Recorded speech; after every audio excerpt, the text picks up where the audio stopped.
So our forecast is calling for a 17 to 18% higher pickup and delivery volume as we go into what we call our peak season. And it's really a 41% jump in volume over the last prior month. So we're starting to see some strength as it's getting closer and closer here. Now, how much of that is a reflection of the state of the consumer here in the U.S. Coming into this crucial shopping time of the year? And how much of that is a reflection of the fact that DHL has been expanding services here? Yeah, for us, it's really global driven, right? I mean, when you're in 220 countries globally like we are and we expand across the globe, that obviously helps us from that perspective. A big portion of that push comes from the U.S. as well, as you can imagine.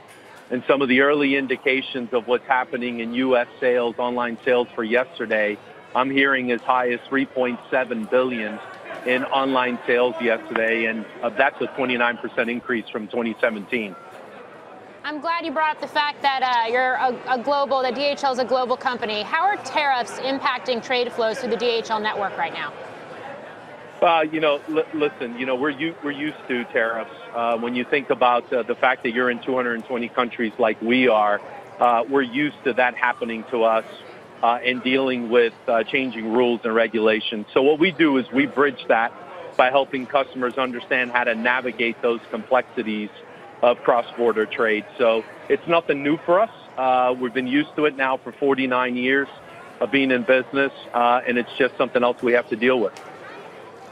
Hey, Mike, crude at 51. I mean, when do we start seeing some of these fuel surcharges get peeled off?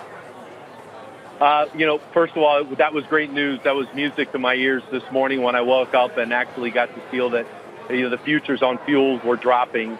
As you know, that's always a good thing because we're able to lower our fuel surcharge to our customers. The challenge there is that it's always 2 months in the rears. So really a drop in fuel today, we won't see it till early February from that perspective. But all in all, it's a positive sign if it holds. You think it does hold? Well, it all depends. I think it's going to be very market specific. As you know, the market has been fragile at best, up and down every single day. So we're hoping it holds. I can tell you that we'd love to pass those savings on to our customers. Got a question for you, Mike, on Amazon. Friend or foe? Oh, absolute friend. We get asked that question every single week. They're an important customer of ours. We do a lot with Amazon. We partner with them, and we've got high degree of focus on them as well as all of our large customers across the world. But an absolute friend.